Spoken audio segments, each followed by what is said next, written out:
Quero ler um texto com vocês que está em Mateus, no capítulo 16, versículo 24 ao 27.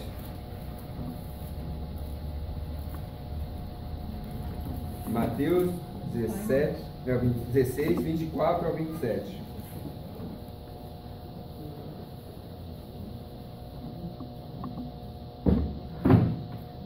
Quem encontrou, diga achei. Achei. Quem não encontrou, diga espera um pouquinho. Espera um pouquinho. Mateus 16, 24 ao 27. Achei. Podemos? E disse Jesus aos seus discípulos: se alguém quiser vir após mim, renuncie-se a si mesmo, tome sua cruz sobre si e siga-me. Porque aquele que quiser salvar a sua vida, perdê-la-á.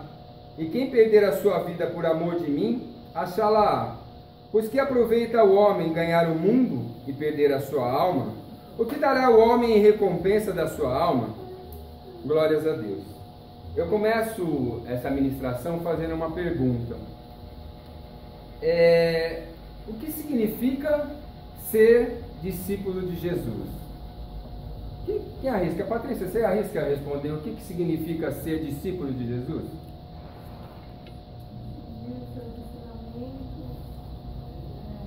Pregar o evangelho a toda criatura sempre possível. Tudo bem, a outra Patrícia ficou preocupada, ela ficou em choque comigo, será? Marcos, para você, o que significa ser discípulo de Jesus? Tentar ser mais e mais parecido com Deus, com Jesus a cada dia. Muito bem. É claro que cada um vai ter uma opinião a respeito disso, né? Se eu perguntar aqui, cada um tem uma informação a respeito disso. Mas Senhor Jesus, quando ele fala a respeito dessa palavra, aquele que quiser vir após mim, negue-se a si mesmo, tome sua cruz e siga-me. Eu vou contar algumas verdades para vocês e eu vou ser muito honesto. Como pastor, não é muito interessante eu falar essa verdade para vocês, porque corre o risco da semana que vem não estar ninguém aqui. Mas enfim, como nós estamos aqui pregando a verdade, então eu seria negligente em esconder isso de vocês. A palavra tomar a cruz, caminho da cruz, significa morte. Todas as vezes que alguma pessoa ela ia ser crucificada, que ela carregava uma cruz, ela estava indo a caminho da morte. Seria a mesma coisa comparado hoje nos Estados Unidos, alguém que está condenado ao corredor da morte. Alguém que está condenado à pena de morte. Dependendo do lugar, cadeira elétrica, dependendo do lugar, uma injeção letal. Então uma pessoa, naquele tempo que dissesse assim, olha, eu vou ser discípulo de Jesus, ele estava dizendo, eu vou morrer. Será que hoje, eu pergunto para você, você está disposto realmente a morrer? Quem está disposto a morrer por Jesus? Então a gente vai trabalhar a respeito dessa ideia sobre alguns pontos. O primeiro ponto, melhor dizendo, o primeiro ponto eu já falei. Quando a gente fala de morrer por alguém ou por uma causa, significa abrir mão de mim mesmo. Hoje, as famílias, as igrejas, a sociedade, ela está tão rodeada de pessoas que estão cheias de si mesmo, que não tem espaço para Deus, não tem espaço para outra pessoa, não tem espaço para nada. Por quê? Porque as pessoas estão cheias delas mesmas. Então, quando a pessoa ela está cheia dela mesma, não há como ela morrer por outra coisa, por alguém. Porque dentro dela só existe ela. É o egocêntrico, é o egoísta. E dentro dele não cabe mais nada, a não ser ele mesmo. Eu poderia aqui falar sobre vários tipos de morte, mas hoje eu quero pontuar 3 tipos de morte. E eu começo falando de morrer pela sua igreja. Morrer pela igreja. E eu disse que todas as coisas concorreram para essa mensagem, vocês vão entender já já o porquê. 2 Coríntios capítulo 8, versículo 2 ao 6 diz assim: como em muita prova de tribulação, houve abundância do seu gozo, e como sua profunda pobreza, abundou em riqueza da sua generosidade. Por quê? Segundo o seu poder, e ainda acima do seu poder, deram voluntariamente, pedindo-nos com muitos rogos, que aceitasse a graça e a comunicação desse serviço, que se fazia para com os santos. E não somente fizeram como nós esperávamos, mas a si mesmo deram primeiramente ao Senhor, e depois a nós, pela vontade de Deus. Vivemos dias, queridos, que as igrejas, elas se tornaram verdadeiras casas de espetáculos, aonde as pessoas são a plateia, o grupo de louvor é o conjunto gospel, e o pastor é animador de auditório. E as pessoas não sabem o que estão fazendo dentro da sua igreja, dentro da igreja que ela frequenta. O que elas esperam dentro dessas igrejas é chegarem nelas, se assentarem na plateia, se assentarem nos bancos e receberem. E ainda com um ar crítico dizem assim: o louvor hoje não me agradou, não cantaram a música que eu queria ouvir. A palavra que eu ouvi não agradou, não era essa a palavra que eu esperava ouvir. Como que se viesse a igreja, como que se vir a igreja fosse para receber algo. E eu vou te contar uma verdade: nós não viemos na igreja para receber, nós viemos para dar o nosso culto ao Senhor, oferecer o nosso louvor ao Senhor, cultuar ao Senhor. Nós não viemos receber, nós viemos dar. E essas pessoas não querem morrer pela igreja, ao contrário, elas querem que a igreja morra por elas.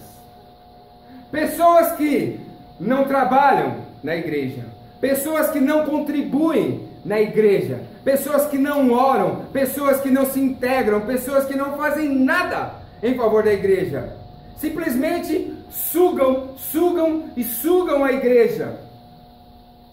E em vez de elas morrerem pela igreja, elas estão matando a igreja. Senhor Jesus disse isso de uma forma muito clara na palavra do joio e do trigo. O trigo, se você plantar um trigo, se o trigo for muito ruim, ele produz uma outra semente de trigo, uma única. Mas se ele for muito ruim, geralmente é 10 para 1, 100 para 1. Mas o joio, ele se envolve no trigo e suga o trigo. Nós somos o trigo. E quantas vezes o joio, ele entra dentro da igreja e só suga a igreja. E em vez de ele morrer pela igreja, ele mata a igreja. Mas irmão Anderson, o que tem a ver esse texto que você leu? Esse texto nos conta a respeito das ofertas, quando Paulo colhe as ofertas para a igreja de Jerusalém, que está passando necessidades. E a igreja da Macedônia, que é esse texto que nós lemos, eles dizem o seguinte: olha, a primeira lição que a gente aprende com a igreja da Macedônia, eles eram pobres, muito pobres, e estavam passando por dificuldades financeiras. Mas mesmo assim, mesmo sendo muito pobres, eles eram generosos. Paulo faz uma coleta como diversas igrejas, mas ele deixa claro a posição, a predisposição da igreja da Macedônia. Eles eram pobres, pobre financeiro, e além de tudo estava passando por uma dificuldade financeira, mas eles eram ricos em generosidade. Isso está no versículo 2 do capítulo 8 que nós lemos. No versículo 3 nós aprendemos uma outra lição. Eles se ofereceram em ajudar, não esperaram que ninguém pedisse. Eles se ofereceram em ajudar. Eles tinham a melhor condição para não fazer isso. Eles podiam simplesmente falar: olha, nós estamos... Inclusive, se você estudar o texto, você vai ver que Paulo poupa eles em função da condição deles. Ele fala assim: olha, mais ou menos numa tradução minha, não vamos mexer com a igreja da Macedônia, porque afinal eles estão passando por um momento delicado. Mas não, eles se colocaram à disposição de Paulo para ajudar as igrejas de Jerusalém, que estavam passando por necessidade, sem que Paulo pedisse. No versículo 3,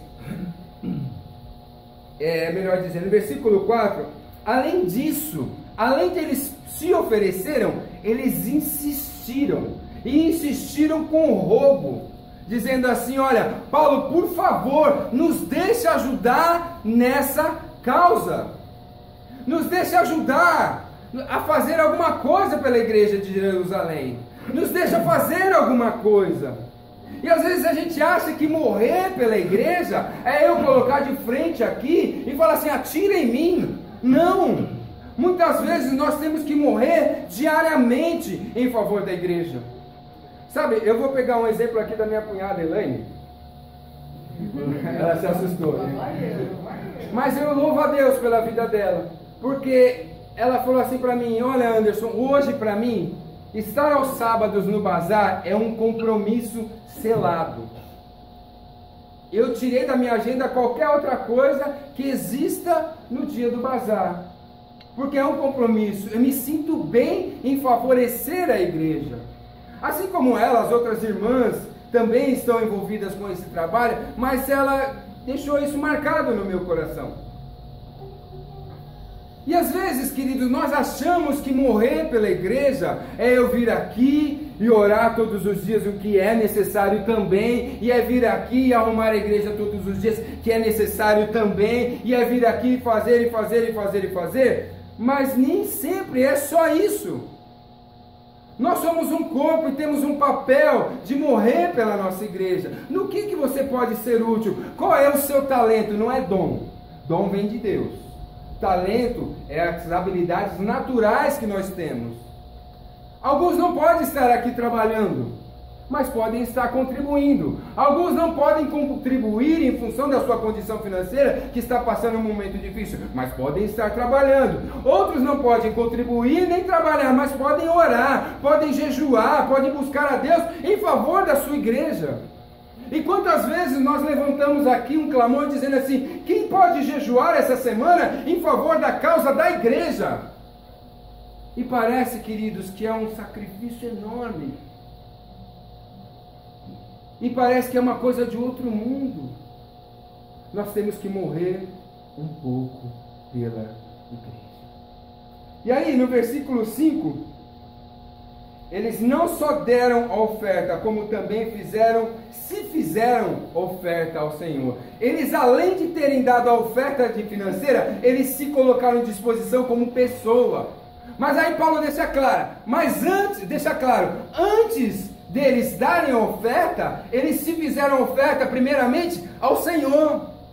Há um engano na mente das pessoas em acreditar que quando eu estou fazendo para a igreja, eu estou fazendo para o pastor, estou fazendo para a comunidade, estou fazendo para o bem físico. Não, queridos, as palavras de Deus nos diz o seguinte, que aquele que faz em favor da obra do Senhor faz para Deus.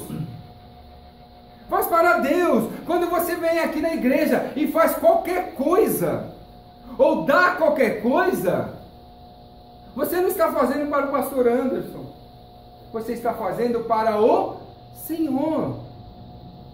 E quando você faz isso, você morre em favor da sua igreja. Mas, irmão Anderson, o que é a história de morrer? Eu vou chegar lá. Jesus disse o seguinte: aquele que der a sua vida em favor de mim, ele vai achar. Aquele que perder a sua vida a favor de mim, ele vai achar. Então, quando você morre, você ganha vida. Em outras palavras também, Jesus está dizendo assim: aquele que acha sentido na vida por minha causa, ele começa a ter direção, ele sabe para onde está caminhando. Muitas pessoas não encontraram sentido para a vida delas porque ainda não se encontraram com Jesus. E elas não vivem para Deus, elas vivem para elas mesmas. Simplesmente para encher e inflar o seu próprio ego, satisfazer a sua própria carne, satisfazer o seu próprio eu. E aí, a resposta de Paulo para quem morre para a igreja está no versículo que a Eliette leu. Louvado seja Deus por confirmar essa palavra. Eu digo isso, que o que semeia pouco, pouco também ceifará. E o que semeia com abundância, em abundância também ceifará.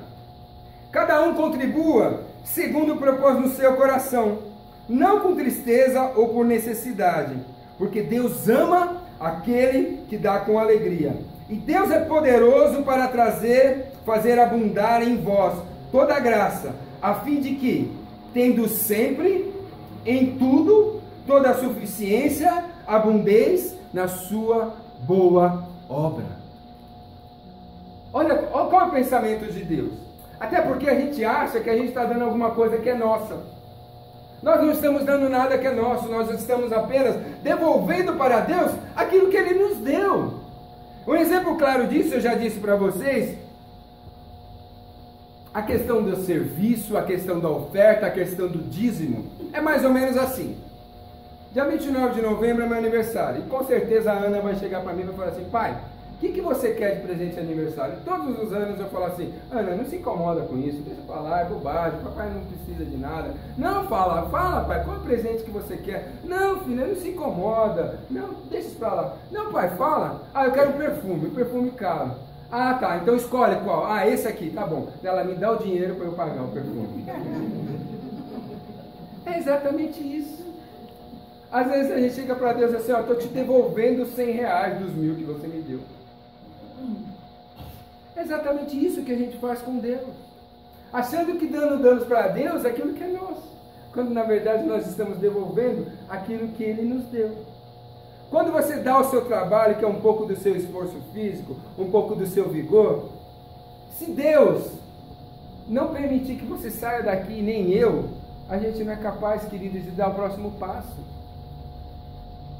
E eu estou achando que estou fazendo grandes coisas para Deus, porque eu, junto com os irmãos, construí esse templo.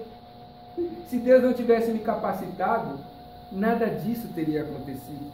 Se Deus não tivesse dado graça aos irmãos para nós estarmos aqui, nada disso teria acontecido. Então, na verdade, o que nós estamos fazendo é devolvendo para Deus. E assim, é um ciclo. Eu devolvo para Deus, Deus manda para mim. Eu devolvo para Deus, Deus manda para Deus. E aí ele fala assim: vocês vão continuar superabundando na sua boa obra. Mas ele deixa claro: aquele que pouco semeia. Quem já fez a experiência do feijãozinho? Diga amém. Sabe aquele do algodão que a professora falava e tal, né? Então, se você colocar um feijãozinho lá, quantos pés de feijão vai nascer? Um monte? Só sai um pé. Pode até ser que brote bastante feijão, mas pé de feijão só vai nascer um. Quem lembra da história do João e pé de feijão? Lembra? Então, é exatamente isso. Se eu plantar 2 feijãozinhos, quantos pés de feijão vai nascer? Só que olha que coisa interessante, querido. Quando eu faço uma plantação, como que fala? Semeio, né? Quando eu semeio uma semente e ela cresce um pé. Mas quantos feijões nascem? Um monte. E quem colhe esses feijão? Eu. Você vê como Deus é tão maravilhoso que eu dou um e Ele me devolve um monte. Eu te convido nessa noite a começar morrendo pela sua igreja. A segunda morte é morrer por Deus. É bem provável que se eu perguntar aqui, quem morreria por Deus? Todo mundo fala: eu vou morrer por Deus, eu vou morrer. Aí eu quero ler um texto que está lá em Daniel, no capítulo 3, versículo 16 ao 19, que diz assim: Responderam Sadraque, Mesaque e Abidnego, disseram ao rei Nabucodonosor: não necessitamos te responder sobre este negócio. Eis que o nosso Deus, a quem servimos, e que pode nos livrar, e nos livrará da fornalha de fogo ardente, e da tua mão, ó rei. E se não, fica sabendo que não serviremos aos teus deuses, nem adoraremos a estátua de ouro que levantaste. A palavra em questão de morte aqui é fidelidade.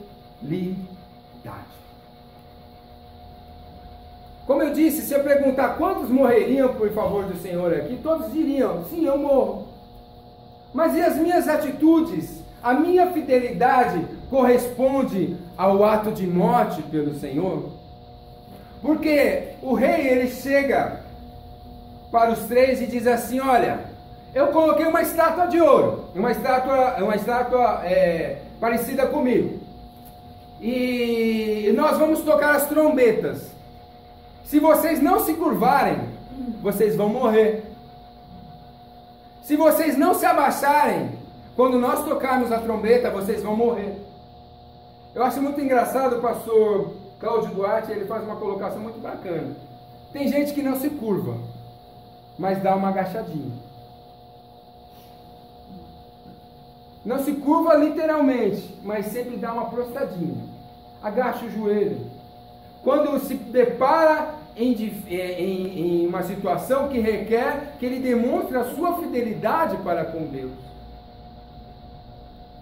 Sabe, esses dias nós estávamos em uma conversa e entrou alguns assuntos em questão. E o assunto em evidência foi a homossexualidade.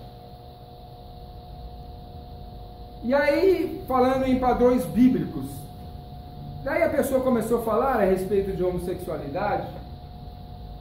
E aí eu falei assim, eu posso citar um versículo? Apocalipse capítulo 21, versículo 8 diz o seguinte, quanto aos bêbados, aos mentirosos, aos glutãos, ou seja, os comilão, aos maldizentes, aos efeminados, e lá tem uma série de pessoas, gente, eu acho que se não me engano é 9. E aí também diz assim, os maldizentes. E aí nessa conversa eu disse o seguinte, imagine hoje, e eu não estou dizendo com isso, queridos, que homossexualidade Deus se agrada. Não é isso. Homossexualidade é pecado. A questão não é, a gente hoje vive um conflito dentro da igreja a respeito desse assunto que está em alta. O problema da homossexualidade, ele está resolvido. É pecado e ponto. A questão é que o que nós, igreja, vamos fazer com os homossexuais. O que Jesus faria com os homossexuais? Ele abraçaria, ele amaria, ele receberia, ele acolheria. Jesus nunca deixou de amar o pecador, mas também nunca deixou de mostrar ao pecador o seu pecado. Ponto. Aí vamos colocar o assunto que está em alta, a homossexualidade.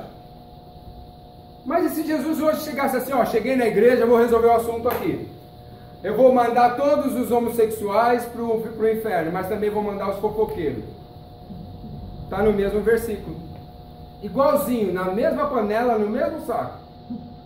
Quantos homossexuais iriam para o inferno e quantos fofoqueiros iriam? Quarta-feira nós estudamos aqui sobre os maldizentes, ou seja, sobre os fofoqueiros. Será? Eu não sou beberrão, eu não sou glutão, eu não sou isso, eu não sou mentiroso. Mas será que se Deus tocasse nesse pontinho aí, eu falei, Senhor, misericórdia. E aí eu encerrei aquela conversa. Você sabe por que Deus não acaba com o mal na terra? De uma vez? Muita gente pergunta assim, se Deus é tão justo assim, por que Ele não acaba com todo o mal? Sabe por quê? Se Ele acabasse com todo o mal da terra, eu seria o primeiro da lista a ir para o inferno.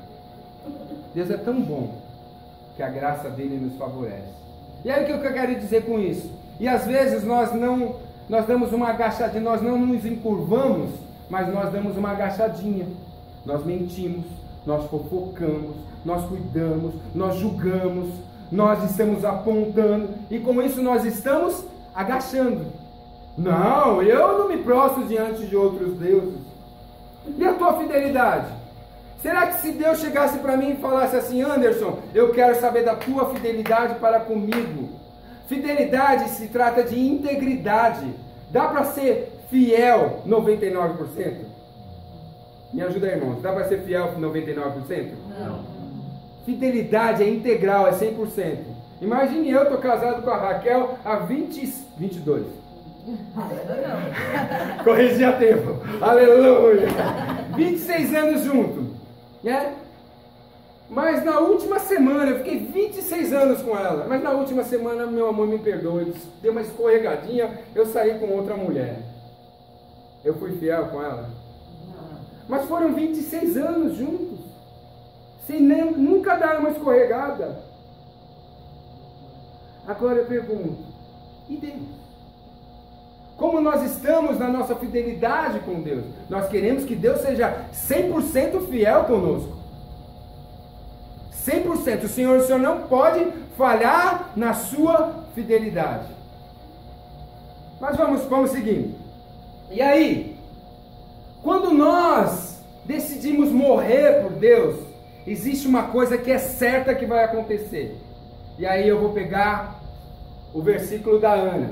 Mateus 16, 33 diz o seguinte: no mundo tereis aflições, mas tem bom ânimo, eu venci o mundo. A primeira coisa que você vai ter na sua vida, quando você decide seguir ao Senhor e morrer pela causa do Senhor, é a aflição. E se é uma coisa certa, eu ouvi um pastor falando esses dias, eu achei engraçado, né? Nós oramos por tantas promessas de Deus. E essa é uma promessa de Jesus, que nós vamos ter aflição. Mas ninguém ora falando assim: ah, Senhor, eu queria tanto minha porção de aflição hoje. Ah, Senhor, eu queria tanto aquela prova que o Senhor prometeu. Quem ora pedindo isso? Ninguém, né? Mas isso é certo que vai acontecer. A primeira coisa que é certa que vai ser na sua vida é você ter aflição, é você ter prova. A segunda coisa é que na nossa prova sempre vai ter, nossa prova vai sempre ser a maior do que as pessoas que não servem ao Senhor. Quando você decide morrer pelo Senhor, você pode ter certeza. Sempre você olha assim, quem já fez essa pergunta? Todos aceitaram Jesus aqui? Diga amém. Amém. Todos servem ao Senhor? Amém. Amém. Quantos já fizeram essa pergunta e falaram assim: poxa Deus, aquele cara ali não é crente, ele está na mão vida mansa e eu estou aqui na mão prova. Quem já fez essa pergunta? Seja sincero, vai. Eu já fiz. Falo, pô Deus, o cara ali é macumbeiro, o outro é não sei o que e tal. Eu falo que eu estou tentando aqui, fazendo uma força. Sabe por quê, queridos? Porque quando nós decidimos morrer pelo Senhor, a nossa prova vai ser sempre maior do que aquele que não serve.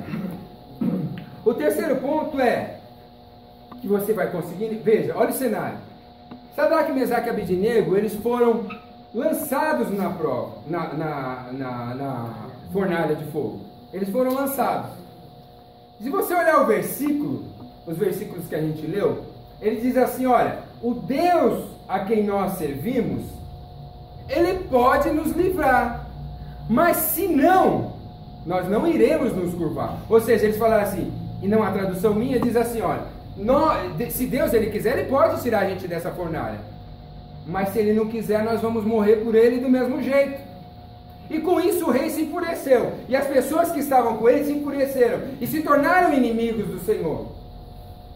E aí eles se tornaram inimigos de Sadraque, Mesaque e Abednego. E aí eles foram lançados na fornalha. E o que a gente aprende? Que além de a sua prova ser maior do que as dos demais, que você vai ter prova, isso é certo, é que nem todo mundo está preparado para viver a prova que você vive. Porque olha que coisa, queridos. A fornalha, ela foi aquecida quantas vezes mais? Quem já leu essa passagem? Ajuda aí. Quantas vezes mais? 7. Ó, eu vou soprar para vocês. 7, tá? Então vamos lá. Quantas vezes mais, gente? 7 vezes mais. E aí, as pessoas que foram jogar Daniel, ou melhor, Sadraque, Mesaque e Abednego, foram jogar na fornalha, antes deles chegarem na porta, eles foram queimados por aquele fogo. Sabe o que a gente aprende com isso? Que a prova que você passa, nem todo mundo está preparado para passar. Nem todo mundo vai ser sustentado por Deus para passar por essa prova. Eu não sei que tipo de prova você está passando por servir a Deus, mas eu quero te dizer nessa noite, se Deus te trouxe até aqui, Ele não vai deixar você morrer nessa prova. Sabe, queridos, outra coisa linda que a gente aprende é que eles foram jogados. E que Deus, na maioria das vezes, Ele não te poupa da provação. Ele não te poupa de passar pela fornalha, Ele não te poupa de ir para a cova dos leões, Ele não te poupa de passar por um naufrágio, Ele não te poupa de passar um problema familiar, Ele não te poupa de passar por um problema financeiro, Ele não te poupa de passar por uma crise, Ele não te poupa. Mas a gente aprende uma coisa, Ele entra na prova com você. A palavra de Deus nos diz que o rei, quando ele olha para dentro da fornalha, ele fala assim: olha, nós não lançamos 3, mas eu estou vendo 4. Eu quero dizer algo nessa noite, na autoridade do nome de Jesus. Eu não sei que prova que você está passando, mas uma coisa eu tenho certeza, que o Senhor está contigo. E Ele vai passar com você todos os seus momentos de aflição, todos os seus momentos de angústia. Sabe por quê? Por uma única razão: você decidiu morrer por Ele. Você decidiu deixar a sua vida de lado para morrer em favor do nome do Senhor. Sabe o que é mais lindo disso? Que eu ouvi essa semana e eu fiquei assim encantado com essa palavra. Que o Senhor, o rei, quando ele olha, ele fala assim: olha, o 4º homem é semelhante a um dos filhos dos deuses. Ele fazia referência, se você catar a referência bíblica, se diz uma teofania. O que é uma teofania? É a própria presença do próprio Deus naquele lugar. Faz referência ao Senhor Jesus. E aí, diz que ele não só estava com eles na fornalha, mas ele passeava. Sabe o que o Senhor diz para nós nessa noite? Essa prova vai ser muito difícil, mas eu vou passear com você. Você não vai lamentar, você não vai sofrer a ponto de querer morrer, porque eu estou passeando com você. Sabe, quando você vai passear com alguém, a primeira coisa que você faz é pegar na mão e dizer assim: eu estou passeando com alguém. E nessa noite o Senhor pega na nossa mão, Ele fala assim: olha, você está na prova, vamos para o lugar mais difícil dessa prova, que eu vou passear com você. Para você pode ser difícil, mas para o Senhor é apenas um passeio. Aleluia. E aí a gente vê que o fogo, ele estava tão forte, queridos, tão forte, que queimaram todas as cordas que prendiam aqueles rapazes. Sabe, às vezes nós entramos numa prova amarrados, algemados, travados. Mas a prova, em forma de fogo, você sabe qual é a função do fogo?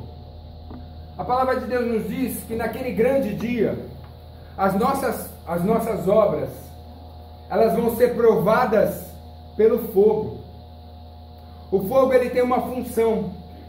Diz que aquele que chegar com as obras em forma de papel. Vocês já fizeram fogo de papel? O que acontece? Faz aquele fogueirão, né? Mas do mesmo jeito que acende, apaga. Palha também faz aquele fogueirão, mas logo consome. Aí as obras também vai ser provadas como madeira. O fogo da madeira, ela até que dura um pouco, né? A cinza da madeira até que ela dura um pouco, mas ela também apaga. Mas aquele que tiver as obras como de ouro, Deus vai dar os nossos galardões. E o fogo, ele serve para purificar, para tirar aquilo que está errado, aquilo que é impuro. Talvez você esteja passando por uma prova algemado, amarrado, atado, dizendo assim: Senhor, eu não consigo atravessar isso, eu não consigo enxergar um novo horizonte, parece que as minhas mãos e os meus pés estão amarrados. A palavra de Deus nos diz que quando eles foram lançados na fornalha, aquele fogo consumiu aquilo que prendia eles. Eu quero te dizer nessa noite, em nome de Jesus, que aquilo que está te prendendo nessa prova, você vai ser liberto. As algemas que te prendem, as algemas que te amarram, elas vão ser consumidas pela própria prova que Deus permitiu você passar. Deus não permite que nós passamos por aquilo que nós não suportamos. Nós estamos muitas vezes dentro de uma prova, de uma aflição, e achando assim: Senhor, não vai dar certo, eu não vou conseguir. A prova, ela tem uma função, ela tem a função de me aperfeiçoar, ela tem a função de me fortalecer, de me transformar, de me fazer uma nova pessoa. A palavra de Deus me diz lá em Coríntios capítulo 10, versículo 13: não veio sobre vós tentação que não for humana, mas fiel é Deus, Fiel é Deus que não vos deixará tentar acima do que poder suportar. Junto com a tentação virá também o escape. Eu não sei se nessa noite você não suporta mais, mas eu quero profetizar algo. Segundo a palavra de Deus, vai acabar esse sofrimento. Se para você não dá mais, eu quero te dizer, Deus vai entrar com socorro, Deus vai entrar com alívio, Deus vai entrar com a restauração. Amém. E a Bíblia também nos diz que nem ficou o cheiro da fumaça. Quando eles saíram da fornalha, nem cheiro. Quem já fez churrasco aqui, diga amém. Glória a Deus. Quem gosta de churrasco, diga amém. Dia 17 de dezembro, nós teremos nosso churrasco aqui. Quem vai vir, diga amém. Amém. Meu Deus do céu, só isso. Quem vai vir, diga amém. Amém. Glória a Deus, aleluia. Quem ficar na churrasqueira, depois que sai, fica cheiro de churrasco, não fica? Aí tem que lavar a roupa, não tem? A Bíblia diz que nem cheiro ficou. Sabe o que eu quero dizer para você nessa noite? Quando você sair dessa prova, nem lembrança você vai ter. Deus não vai deixar que você nem se lembre daquilo que você passou. Sabe por quê? Por uma única razão. Você decidiu morrer até que negar o nome do Senhor. E aí por último, aí eu queria que ninguém ficasse sozinho. Senta do lado da Valner ali, ou a Valner senta do lado de cá. Não quero ninguém sozinho.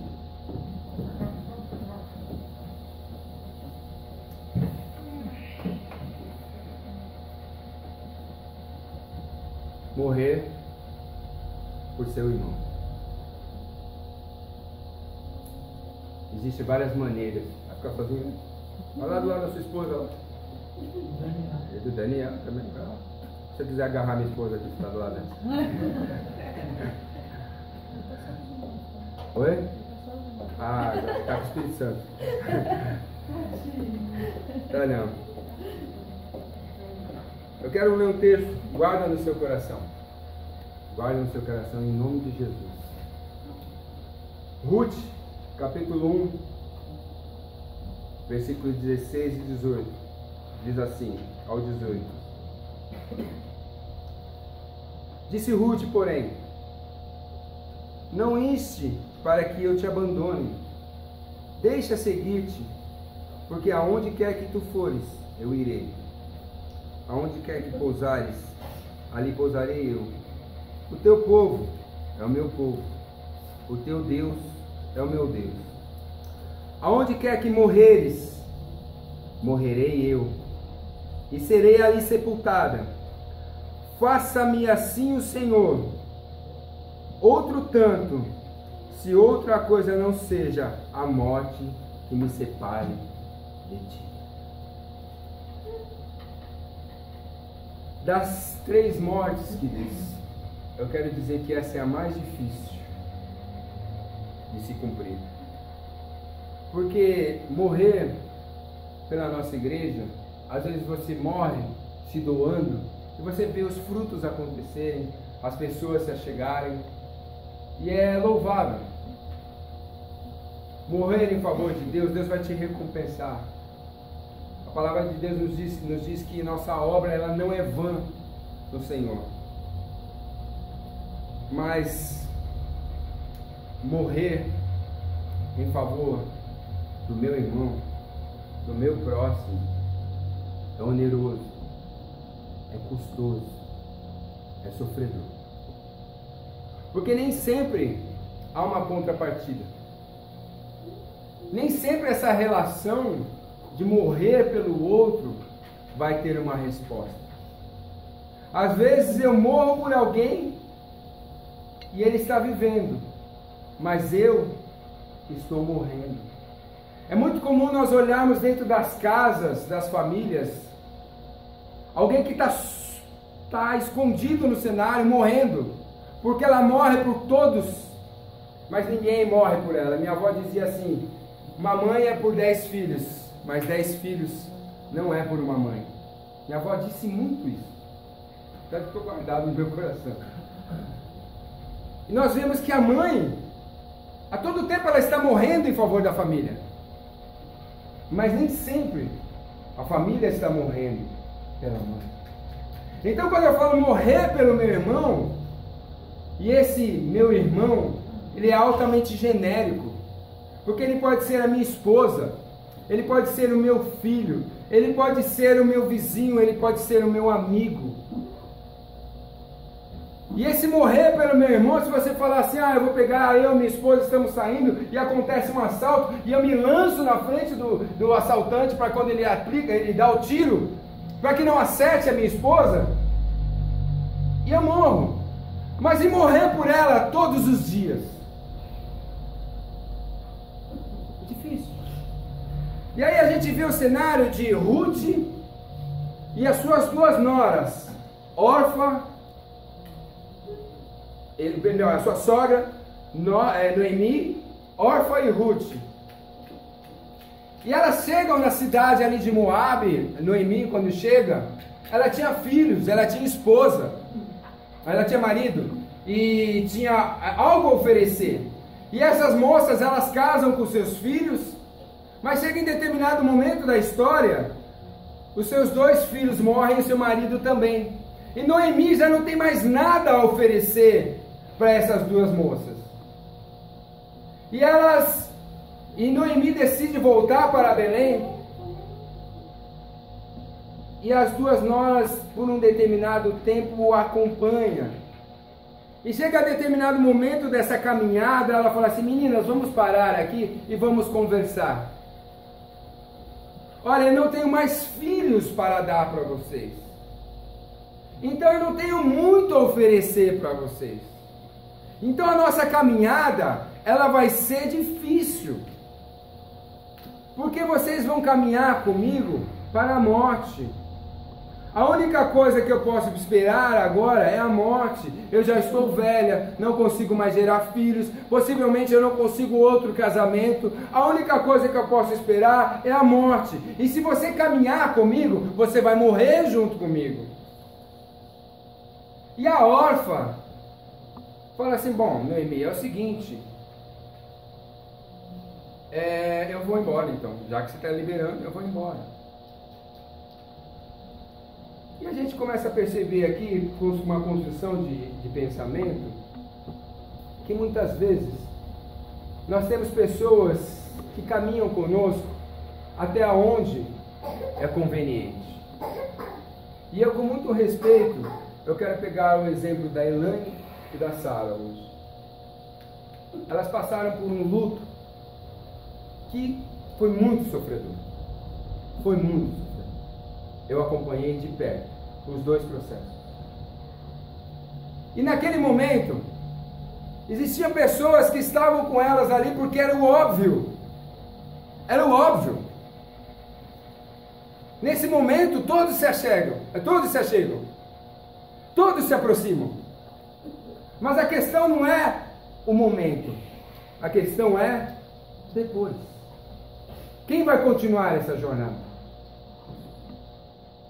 E a gente vê que no cenário, durante essa caminhada, pessoas foram indo. Por quê? Não era mais o momento da evidência, não era mais o momento que era coerente. Então, as pessoas se afastam. Porque não convém, fica chato. Se eu deixar elas agora, assim como fez Orfa, se eu deixar ela agora, ela perdeu os dois filhos, perdeu o marido, não convém, vai ficar chato. Mas vamos caminhar um pouquinho. E aí a Noemi fala assim: olha, vocês podem ir embora. É claro que no caso delas é diferente. Elas não falaram para ninguém ir embora. Mas a poeira foi abaixando para as outras pessoas. E essas pessoas não decidiram morrer. Simplesmente sumiram do cenário. Mas a vida continua. E a gente vê que que Noemi, melhor Ruth, ela ouve de Noemi o mesmo discurso: pode voltar, eu não tenho mais nada a te oferecer.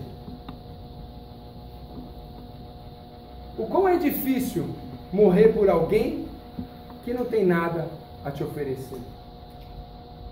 Você está disposto a morrer por alguém que já não te oferece mais nada? Que não tem mais condições de te fazer mais nada? E por amor a essa pessoa você está disposto a morrer por ela? Porque existem momentos, queridos, que pessoas estão morrendo. E pessoas que estão morrendo não têm muito a te oferecer. E você caminhar com ela, você tem duas possibilidades: de morrer junto com essa pessoa, ou de trazê-la de volta à vida. E Ruth falou assim: não aceito esse discurso. Eu não aceito essa sua declaração. Eu não vou te abandonar. Eu não vou te abandonar. Quantas pessoas precisam da gente? Quantas pessoas precisam da gente? E nós declaramos assim: você é meu amigo. E no momento de aflição, você sabe por que a pessoa fala assim: não, pode ficar tranquilo, não precisa fazer nada? Sabe por quê? Porque ela está caminhando para um caminho de morte e ela não tem mais esperança para ela mesma. Então ela prefere se isolar e morrer sozinha. Sabe o cachorro, por exemplo? Um cachorro, ele é fiel ao seu dono. Mas um cachorro, quando ele começa a ficar velho, ele é companheiro. Mas quando ele começa a ficar velho, ele percebe a hora da sua morte, ele se isola. Ele vai para um canto para morrer sozinho. E mesmo sendo fiel ao seu dono a vida inteira, ele sabe que ele vai morrer.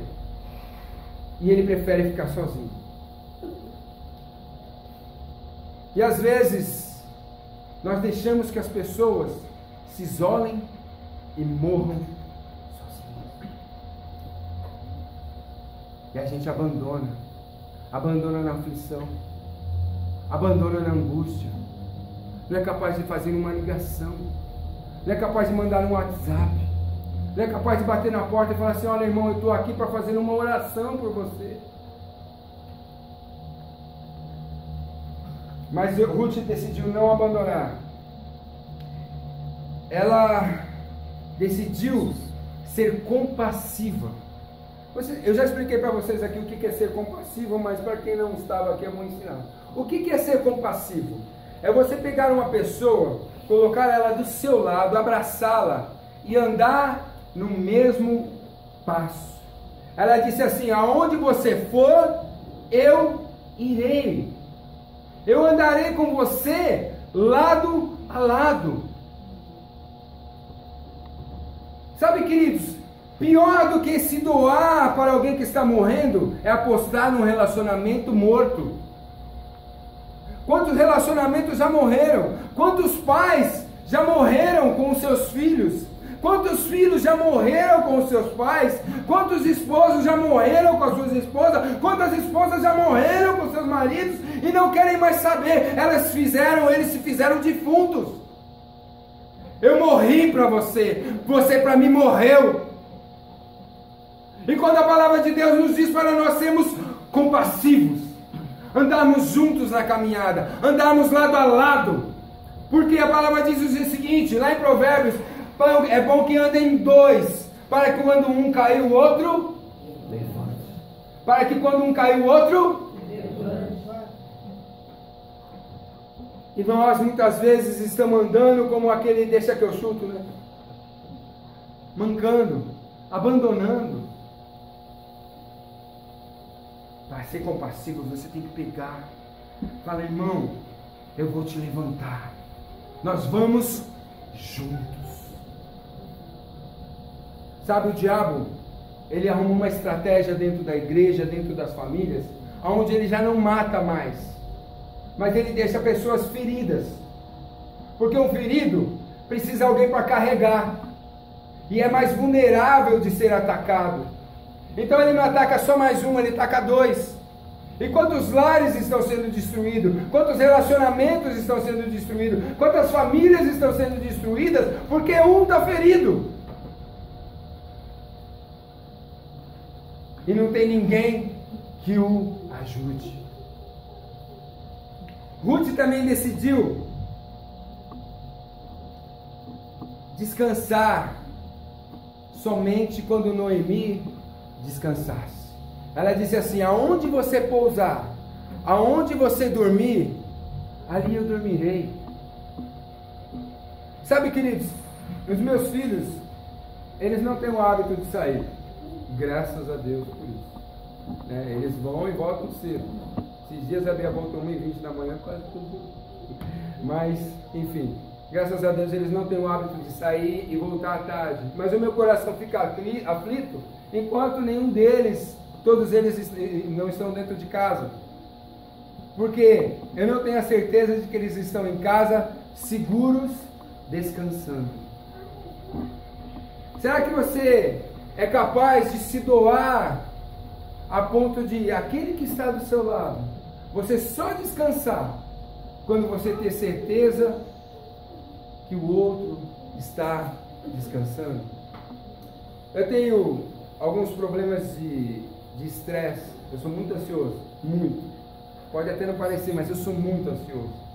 E quando eu fico ansioso, eu não consigo dormir, eu tenho uma dor no peito e ela se intensifica e o meu coração fica acelerado. E a Raquel, todas as vezes que ela percebe isso, ela bate no meu peito, ela aperta e ela fala: descansa, relaxa. Eu falo: eu não consigo. E ela começa a apertar e acariciar. E algumas vezes eu caio no sono e ela fala para mim assim: você ontem só roncou. E eu percebo o cuidado, que ela só descansou depois que eu descansei. Você é capaz de descansar quando você tem a certeza que o outro está descansando? Será que você é capaz de morrer a ponto de saber assim: olha, o que eu amo, a pessoa que eu amo, o meu amigo, aquela pessoa que está do meu lado, eu só vou descansar depois que ela estiver descansada? Essa semana eu conversava com uma pessoa, eu fui na casa dela, fiz uma oração, estive ali emprestando meu ouvido para ficar muito tempo ouvindo. E eu vou ser honesto para vocês, queridos, não só aqui da igreja, mas de diversos lugares, pessoas me procuram e conversam comigo a mesma história, e repetem a mesma história. E alguns me perguntam: você não se cansa de ouvir a mesma história? Não, eu não me canso, porque eu só vou descansar quando eu souber que o outro descansou.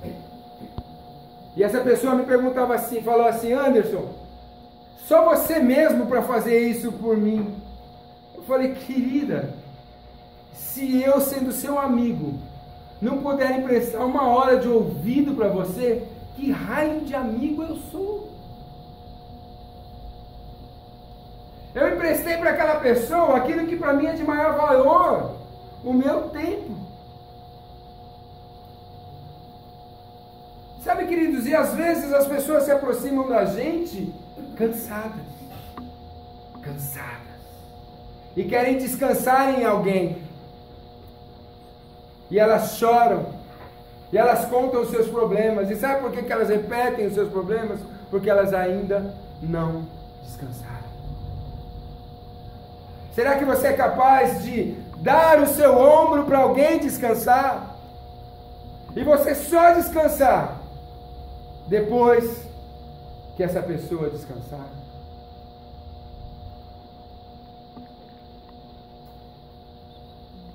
E ela disse assim: olha, o teu povo será o meu povo. Sabe o que ela estava dizendo? Aquilo que é importante para você, Noemi, é importante para mim. E às vezes a gente ignora a importância daquilo para os outros. É importante para eles. E a gente, bobagem. Larga de ser bobo. Larga de ser trouxa. Você vai esquentar sua cabeça por isso. Você vai esquentar sua cabeça por aquilo. Mas é aquilo que está afligindo o irmão. É aquilo que está afligindo o seu amigo. É aquilo que está afligindo a irmã. Então tem que ser importante para mim também. Se eu não me importar com a dor do meu irmão, se eu não me importar importar com a lágrima do meu irmão, se eu não me importar com quem é importante para ele, se eu não orar por aquele irmão que diz assim, aquela irmã fala assim, irmão, ora pelo meu filho. E quando eu falo assim, olha, eu vou orar, eu estou dizendo assim, o teu povo é o meu povo. Ora pela minha filha, o teu povo é o meu povo. Jejua por alguém da minha família, o teu povo é o meu povo. E às vezes a gente ignora isso. Ignora a dor do meu irmão. E dizemos assim, estou pronto a morrer por você. Como? Ignorando a dor. E ela diz também, o seu Deus é o meu Deus. Não é questão de apenas professar a mesma fé. Todos servimos ao mesmo Deus, amém? Amém. Mas é uma questão de cumprir o mandamento do Senhor Jesus que diz o seguinte, em João, no capítulo 13, no versículo 3, se vós amardes uns aos outros, nisso vereis que são meus discípulos. Mostrar a nossa fé na mesma fé do nosso irmão, não é só dizer, olha, eu sou evangélico, eu sou cristão, eu sou católico e eu professo a mesma fé que a pessoa que está do meu lado. É refletir o amor de Deus na vida do seu irmão. É dizer, irmão, eu estou do seu lado. Eu quero amar você como eu amo a mim mesmo. E eu acredito que ninguém fica se beliscando, dizendo assim, eu gosto de me beliscar. Eu não acredito que ninguém se apunhala, dizendo eu gosto de me apunhalar. E ninguém fica falando mal de si mesmo, dizendo assim, eu gosto de falar mal de mim mesmo. Eu gosto de me ver sofrer. A palavra de Deus diz assim, ama o teu próximo como a ti mesmo. E de que maneira eu tenho amado meu irmão? De que maneira que esse amor tem se tornado em atitude? Deixando de lado? Simplesmente esquecendo? Então, queridos, eu concluo essa mensagem dizendo o seguinte: você está pronto a morrer de fato? Você está pronto de fato a pegar a sua cruz e dizer assim, eu estou num caminho de morte. Eu estou pronto a morrer pela minha igreja. Eu estou pronto para morrer pela causa do Evangelho. Eu estou pronto para morrer por Deus. Eu estou pronto a morrer pelo meu irmão. Martin Luther King disse o seguinte: se você não está pronto a morrer por uma causa, e guarde isso bem guardado no seu coração. Se você não está pronto a morrer por uma causa, você não está pronto a viver por ela. Se eu não estou pronto a morrer pela minha igreja, eu não estou pronto a viver por ela. Se eu não estou pronto a morrer pelo Senhor, eu não estou pronto para viver para Ele. Se eu não estou pronto a morrer pelo meu irmão, eu não estou pronto a viver com Ele. Porque a morte pelo meu irmão, ela não é morte súbita, ela é morte diária.